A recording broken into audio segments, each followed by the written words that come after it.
Bom, o tema do nosso primeiro workshop, então, é o tema muito pertinente, não é? Cidades autossuficientes e ecologicamente amigáveis, não é? Então, um tanto quanto impróprio falarmos de cidades autossuficientes e não trazermos aqui uma abordagem sobre os materiais de construção. Mas antes de começar aqui a minha fala, eu trago uma breve apresentação sobre o programa de pós-graduação no qual estou vinculada, não é? Como o Braulio muito bem falou na minha apresentação, só para conhecimento, e caso alguém tenha interesse, no final terá ali a página para o acesso e mais interação.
Bom, eu começarei a falar sobre a problemática, não é, da poluição, trazendo aqui alguns dados de pesquisas divulgadas em 2018. Bom, com toda essa questão do aquecimento global, a questão da poluição, promove-se, então, o desenvolvimento sustentável, promoveu-se o desenvolvimento sustentável que visa atender às demandas do presente, sem, no entanto, comprometer as gerações futuras a problemas ambientais irreversíveis, não é? O aquecimento climático, assim, é um problema, né? A questão climática tem sido um problema, e sabemos ali que as nossas atividades humanas emitem, né, para o meio ambiente grandes quantidades do gás de dióxido de carbono, um dos grandes vilões aí do efeito estufa. Esses gráficos nos apresentam algumas realidades ou alguns dados interessantes com relação às emissões, onde é relacionado, então, o crescimento demográfico, o crescimento econômico e as emissões do gás CO2. Está aqui representado os países, não é, africanos, os tidos países em desenvolvimento ou de baixa renda, e do outro lado, então, temos os países da OCDE, que são ali os países envolvidos, não é? Vemos que nos últimos 40 anos do século XX, tivemos ali para a África um crescimento significativo, tanto demograficamente quanto economicamente, e isso também refletiu-se, então, nas emissões do gás CO2. Nos primeiros 16 anos dos anos 2000, então, tivemos um aumento demográfico ali em torno de 2,4%, a economia foi para 4,5%, e as emissões, então, para 2,5%. Quando nós vemos a realidade dos países desenvolvidos, não é? Esse crescimento não é tão significativo, vamos assim dizer, quanto para os países africanos. Porém, os países desenvolvidos são os que mais emitem realmente o gás de dióxido de carbono. Não é? Em 2018, teve-se ali uma emissão de um pouquinho mais de 12 bilhões de toneladas, enquanto que os países africanos tiveram ali uma emissão de 1 bilhão de toneladas. Bom, olhando esses dados, podemos dizer, é muito claro, né, que nem foi ontem a abordagem do nosso colega Nelson, não é, que obviamente os países mais desenvolvidos têm ali a tendência de produzir mais resíduos e tal.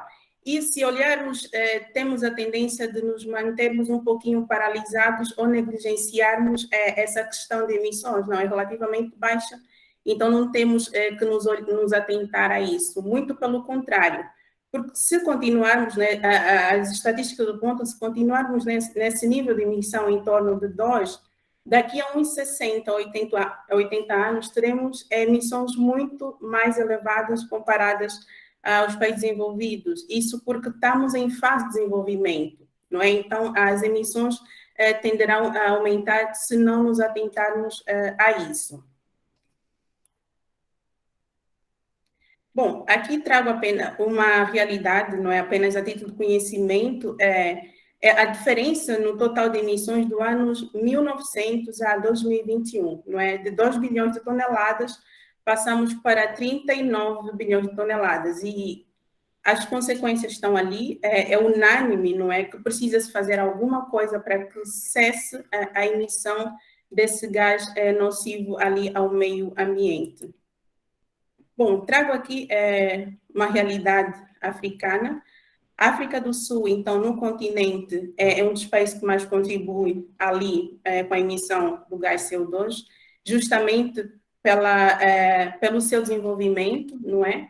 E algumas pesquisas destacam a Etiópia e a República Democrática do Congo, por serem ali países que vêm crescendo tanto demograficamente quanto economicamente. Bom, a construção civil, então, é um dos setores que muito contribui ali quanto à questão social e econômica. O homem foi capaz de transformar o seu habitat pelas técnicas construtivas. Vemos hoje os frutos dessa indústria, né, com produções bem pautadas ao longo do tempo. Porém, recai sobre a indústria construtiva grande parte, então, dos impactos ambientais, não é? A indústria responsável pelo consumo de 40% total de energia, dos materiais naturais para os efeitos industriais, 60% é direcionada à construção civil, e a mesma gera em torno de 25% de resíduos sólidos. Bom, para as construções moldadas e interligadas em alvenaria, tem um componente super, hiper, mega importante, que é o cimento Portland, não é? E quando adicionado a outros insumos, temos ali o concreto. É só olharmos ao nosso redor e vemos a presença desses dois componentes em quase todas as fases de uma obra ou nas fases cruciais, justamente pelas suas particularidades, pelas características, não é? Impermeabilidade, resistência e estanqueidade. Bom, Isso faz, então, com que o cimento Portland, pelas suas características, seja o material de construção mais utilizado a nível mundial, não é? Pesquisas apontam que é o segundo material mais consumido, perdendo apenas pela água, e vemos ali, então, a importância do mesmo. Porém, tem um ponto um tanto quanto complexo. Para o processamento, a fabricação de cimento Portland, é necessário que o clinker, o principal constituinte do mesmo, seja queimado a elevadas temperaturas, em torno de 1450. Isso, então, proporciona ali uma grande demanda energética, não é? E eleva também a emissão do gás CO2. E, dentre outros fatores, então, temos ali um aumento do impacto ambiental. Bom, aqui apenas para ilustração, né? Aqui é uma representação da cadeia produtiva do cimento Portland. Vemos que a emissão do CO2 ocorre em quase toda a sua cadeia produtiva, desde o momento da extração da matéria-prima até o transporte e utilização do produto propriamente dito. Bom, em 2020, teve-se ali uma emissão de 37% de CO2, isso no setor cimentício. Né, por segundo, são ali produzidas 150 toneladas de cimento e temos, então, por ano, 14 bilhões de metros cúbicos de concreto. Faz-se, então, com que a indústria cimentícia contribua ali com 85% das emissões de CO2 totais referentes aos materiais de construção. É a sétima, então, está em sétimo lugar comparado às cadeias de emissões globais, e ela emite mais CO2, né, do que o tráfego aéreo, 3 vezes mais.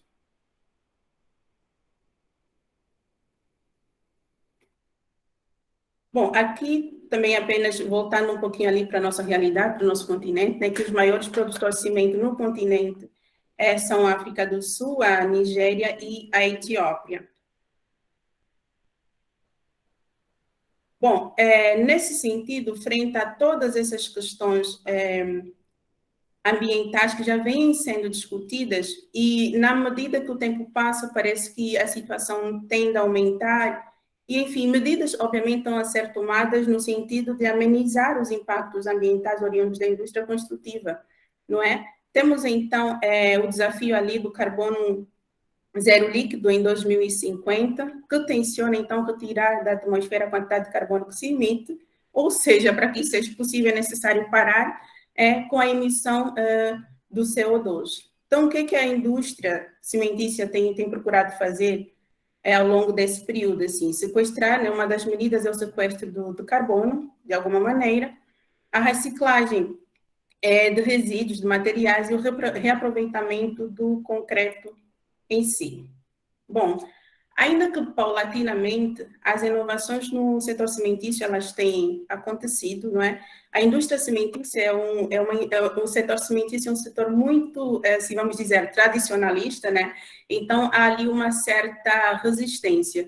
Mas, no entanto, é unânime a ideia de que precisamos ter materiais cimentícios que sejam ambientalmente amigáveis, porém, é necessário não descurar quesitos como resistência mecânica, viabilidade econômica e funcionalidade. Bom, os cimentos ambientalmente amigáveis ou de baixo impacto ambiental, eles devem ser capazes de substituir parcialmente ou totalmente o cimento convencional, o cimento Portland.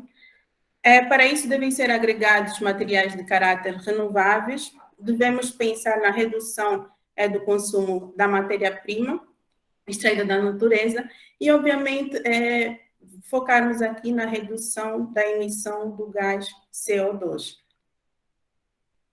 Bom, algum movimento tem sido feito, já tem acontecido, temos aqui os cimentos ecológicos, né, que a sua utilização reduz em até 95% a emissão do dióxido de carbono e reduz, então, em até 80% o consumo de energia.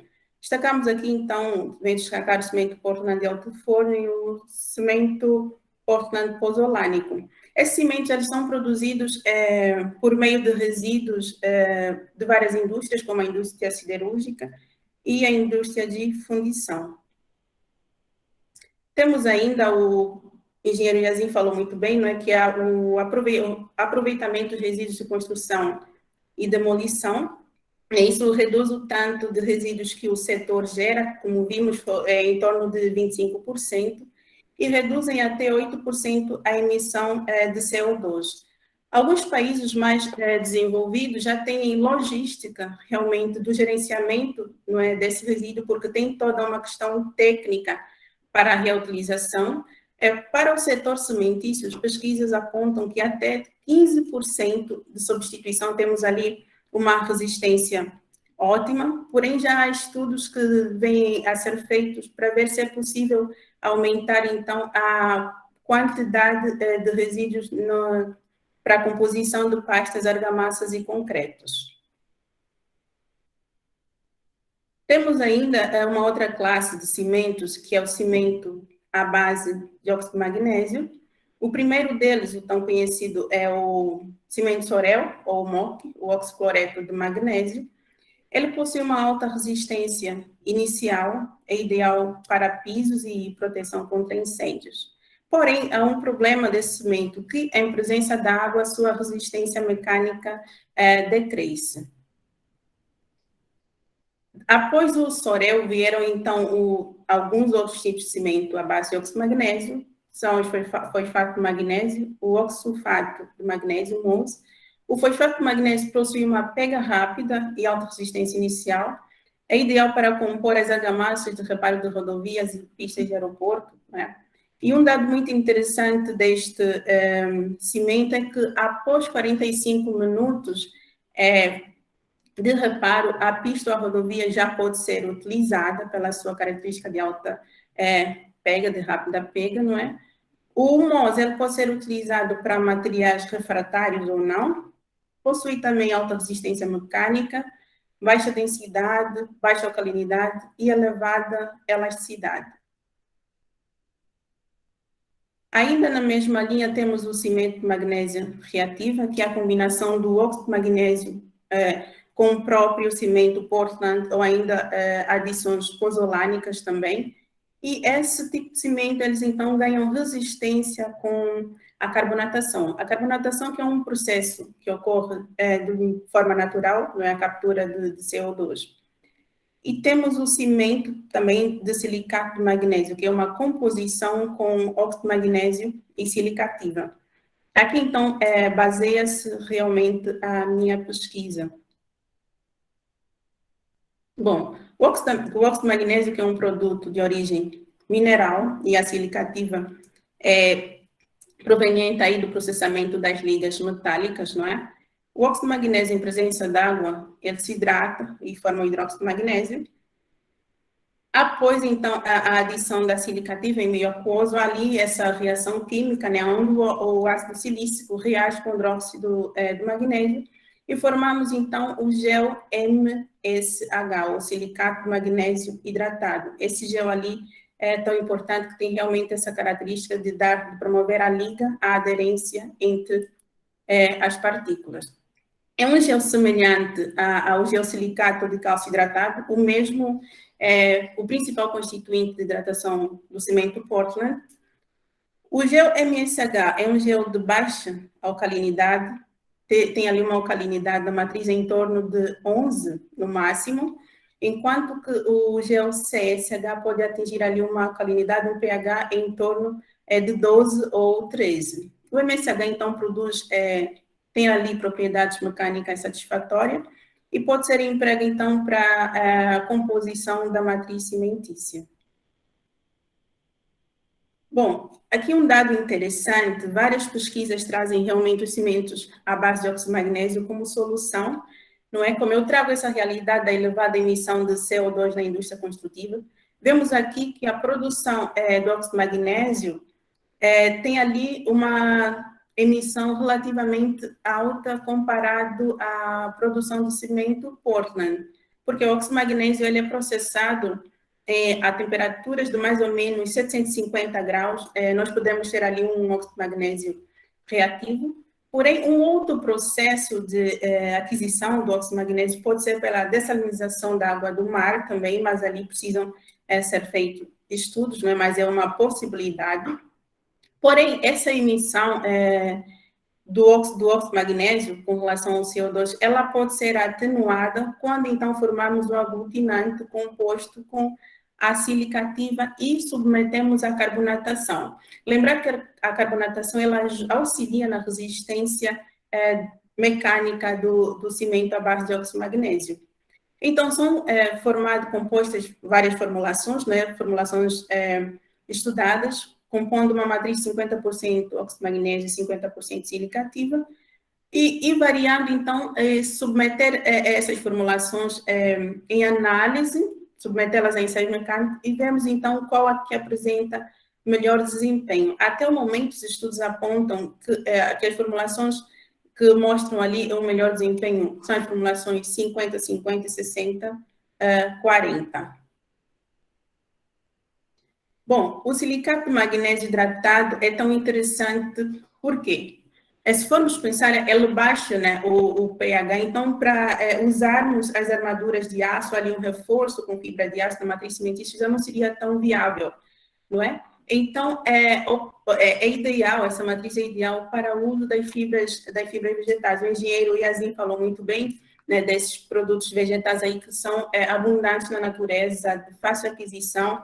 Para a nossa realidade africana, então, é excelente. Não é? Só que as fibras vegetais, apesar de terem esse desempenho mecânico satisfatório, ainda tem sido um impasse a aplicação das mesmas como reforço de matriz, devido à elevada alcalinidade em matriz de cimento Portland. Então, os cimentos à base de MSH vêm ali a expandir, não é? É uma possibilidade, no caso, da expansão do uso das fibras vegetais como reforço. Bom, quando aplicamos, então, a cura por carbonatação, que ela pode ser adotada como um método de cura, promover ali um ambiente saturado em CO2, nós temos ali meio que um sistema de armazenamento do CO2. Ao mesmo tempo que capturamos o CO2 do meio ambiente, para a nossa matriz, para o nosso compósito, nós temos ali, então, um ganho de resistência. Bom, fora a carbonatação, né, como já referi na transparência anterior, tem a possibilidade do uso de fonte alternativa de produção de cimento para expandir o uso das fibras celulósicas. É interessante que para placas cimentícias, compostos cimentícios, assim, principalmente as telhas, né, de fibrocimento, antigamente utilizava-se polpas celulósicas ou fibras de amianto. Não é só por questões de saúde, enfim, essas fibras foram proibidas, foram tiradas do mercado. Então, as fibras vegetais, né, no formato de polpa celulósica, elas têm ali essa possibilidade realmente de terem uma função, desempenhar uma função tão resistente quanto as fibras de amianto para a formação ali de compostos de fibrocimento. Bom, vários estudos já retratam, assim, trazem essa realidade realmente do desempenho mecânico da pasta ou da argamassa formada com silicativa e óxido de magnésio. E o meu estudo, então, foca-se na produção de um cimento à base de óxido de magnésio e cinza da casca do arroz.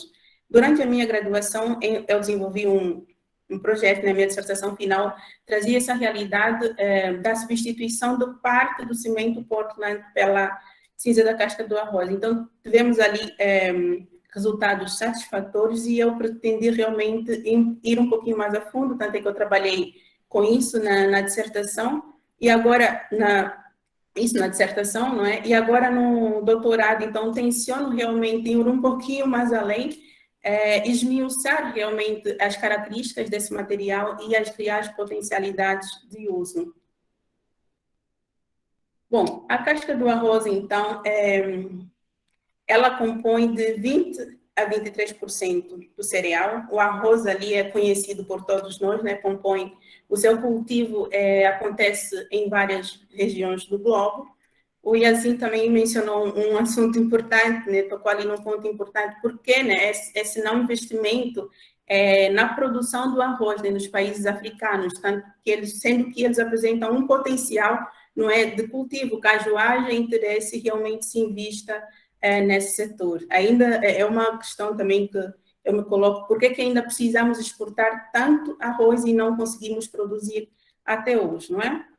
Bom, de 769 milhões de toneladas de arroz produzidas anualmente, isso foi um dado de 2019, né?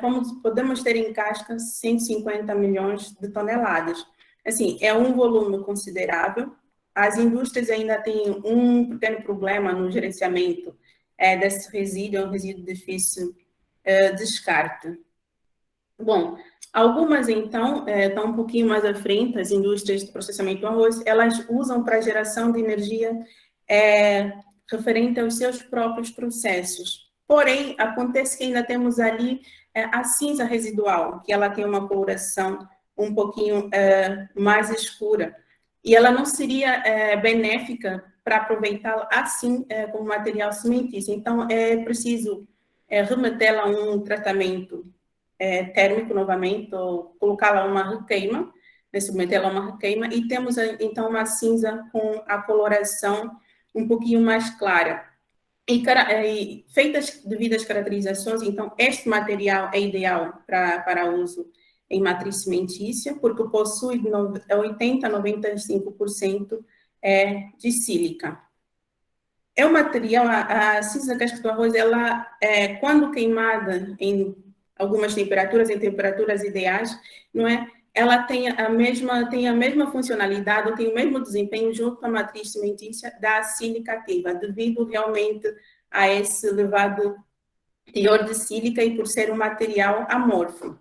Bom, aqui são duas curvas de fotogramas de raio-x. A primeira, então, em preto, é o óxido de magnésio com a sílica ativa comercial, não é? E a segunda é o do óxido de magnésio e a cinza da casca do arroz.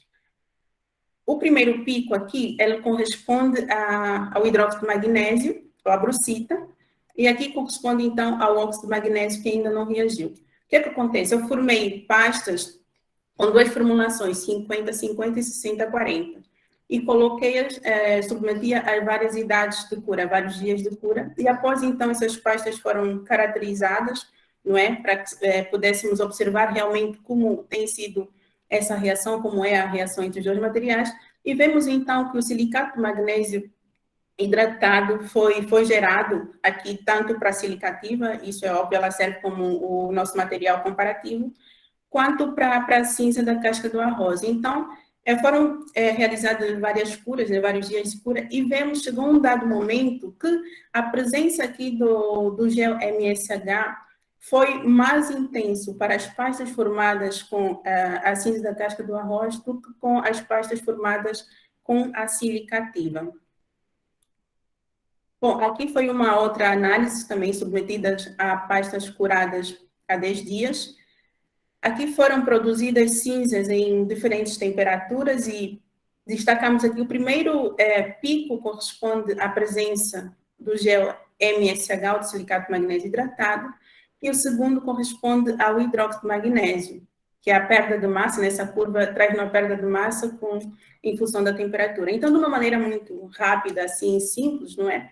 Quanto mais intenso for o pico correspondente ao silicato de magnésio hidratado, e quanto menos intenso for o pico correspondente ao hidróxido de magnésio, mais reativo é o nosso material, ou seja, mais reativo foi a nossa cinza.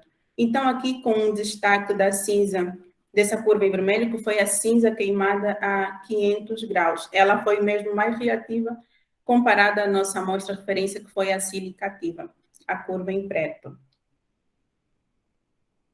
Bom, aqui a análise do pH em diferentes idades de cura também. Vemos que a sílica ativa, nossa amostra de referência, teve ali aos 30 dias um pH de 10, enquanto que as cinzas queimadas a 500, 550, 600, 650 graus tiveram ali um pH em torno de 9. Então, várias caracterizações, outras caracterizações foram feitas também, e realmente nos mostra, então, essa reatividade ou essa excelente funcionalidade da cinza da casca do arroz em presença do óxido de magnésio.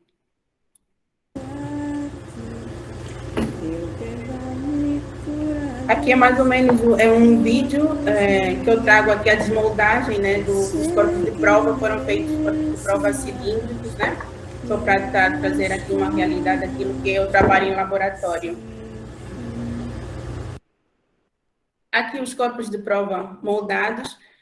Nós realmente, inicialmente formamos esses corpos menores, corpos de prova, para o ensaio à compressão. Primeiro nós moldamos a pasta nas várias formulações, como já disse, e colocamos ali para a cura. Após da cura nós rompemos, então realizamos o ensaio mecânico de compressão, que é o ensaio inicial, para vermos realmente o quanto de resistência nós conseguimos, não é? Desse material. Aqui são os corpos de prova com silicativa, nossa amostra de referência, e aqui os corpos de prova produzidos com a cinza da casca do arroz. Após esses corpos de prova são submetidos a várias caracterizações, várias análises, para aferirmos adequadamente a eficiência, a resistência, o desempenho mecânico e físico também desses materiais. Aqui uma amostra do ensaio de compressão também, só para conhecimento mesmo. Os corpos de prova sendo rompidos. Bom, é isso. Então, obrigada, assim, pela atenção. Dizer que eu acredito muito, assim, na ciência também, e o Yazid tocou em um ponto importante, é pensarmos na ciência, não na realidade de outros, no desenvolvimento de outros materiais, não na realidade de outros, mas trazermos um pouquinho também para a nossa realidade, não é? Porque é um trabalho, assim, árduo, um trabalho realmente que, com incentivo e um pouquinho mais de apoio, nós conseguimos chegar longe, não é? Conseguimos chegar longe. O continente africano é muito rico, muito rico. Nós temos ali as questões das fibras vegetais, elas são abundantes realmente na natureza, né? No nosso continente. Ele é favorável, o clima é favorável para, né, para a existência desses materiais, para o cultivo do arroz, principalmente. Não é? Então, foi o que Yazid tocou. Precisamos de investimentos realmente e abraçarmos a nossa causa, não é? Porque hoje os países desenvolvidos já têm trabalhado realmente nessa redução do dióxido de carbono. E nós, o que é que temos feito? Ok, atualmente a África não emite tanto, mas e ali, com esse crescimento demográfico, esse crescimento econômico, essas emissões certamente irão estar lá em cima. Então, nós precisamos agir a partir de agora, não é? Essa é uma solução, assim, mais uma solução, podem surgir outras, né? Então, precisamos realmente unir esforço, né, para trabalharmos em prol daquilo que é nosso, para levarmos para frente e não sermos completamente dependentes do que vem de fora, não é? E mudarmos um pouquinho também a nossa forma de pensar, né? A nossa forma de agir, a nossa forma de encarar o mundo em si. Não é necessário abraçarmos realmente a nossa causa. Então, pessoal, é isso. Muito obrigada pela atenção. Não é? E passo a palavra agora para o Braulio. Obrigado, engenheira Alda, pela sua apresentação, duas apresentações muito boas, né, que olham para os materiais de construção alternativos, né, que podem ser muito viáveis, quer do ponto de vista econômico, quer do ponto de vista dos impactos sobre o meio ambiente. Muito bom, obrigado. Vamos então continuar. Vou solicitar aos presentes que continuemos a anotar as questões, né, para fazermos uma boa gestão do tempo e vamos aproveitar passar diretamente para